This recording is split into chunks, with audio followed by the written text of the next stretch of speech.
En las tierras de Puyalli, donde el sol incendia el horizonte y el mar besa con sal los vientos, resuenan aún las voces de aquellos que forjaron su historia en las entrañas blancas de las salinas. Hombres curtidos por la sal y el sacrificio, guardianes de un oficio que demandaba sangre y sudor, narran hoy la vida que se desdibujó con el paso del tiempo.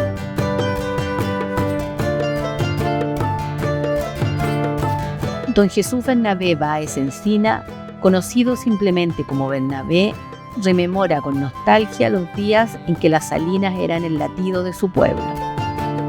Bueno, era duro, claro, y se trabajaba pies pelados. En esa época no había carretilla, no había botas tampoco, no, pues no había, era todo de las trajes, todo bien duro y la pega.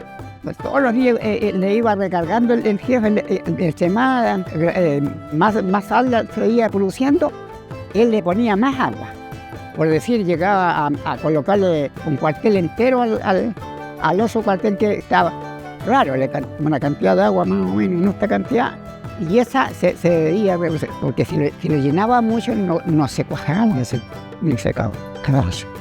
Así que como él ya sabía la experiencia, así que la llevaba controladita, hasta que, como le digo, sus 15 centímetros de sal, claro. Y todo eso se hacía en engarilla, la llevaban.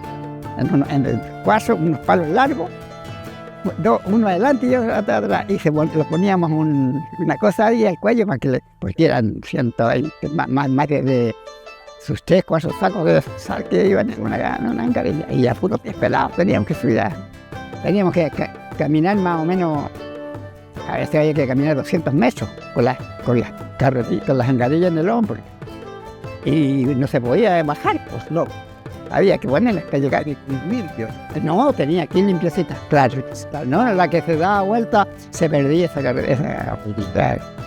Pero era bonito el trabajo porque, como le digo, era de mediodía nomás. Ya, de la mañana. De la mañana se comenzaba más o menos hasta la 1 de la tarde, porque ya después aparecía un calor muy áspero y era muy áspero.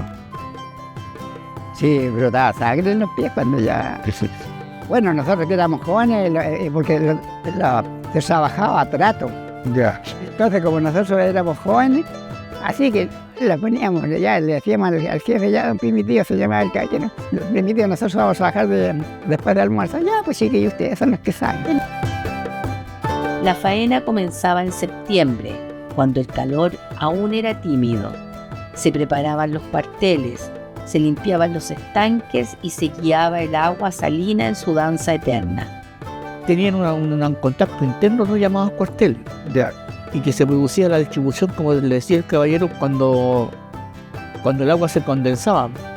La sal que quedaba ahí, el agua quedaba en los cuarteles, ¿me entiendes? Repartida en los cuarteles. La sal se condensaba cuando por el efecto del sol y el retiro del agua salada por la baja marea. ¿Ya?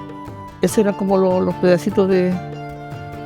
Y ahí se empezaba un poco de a poco, digamos, hasta cuando yo sé, empezaba a surgir el tema de la sal en sólido, y también había un proceso ahí que había que irla separando también del barro que se acumulaba.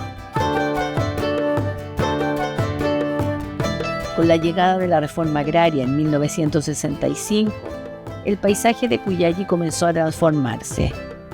La sal dejó de ser el motor de la economía, las tierras se repartieron y los antiguos trabajadores se convirtieron en pequeños propietarios, enfrentándose a un mundo nuevo donde ya no había patrón, pero tampoco guía. El tiempo pasó y las salinas de Puyalli quedaron en el olvido. Lo que antes fue un mar blanco de esfuerzo y sudor, es hoy un terreno silencioso, donde el viento susurra historias de sacrificio y fortaleza.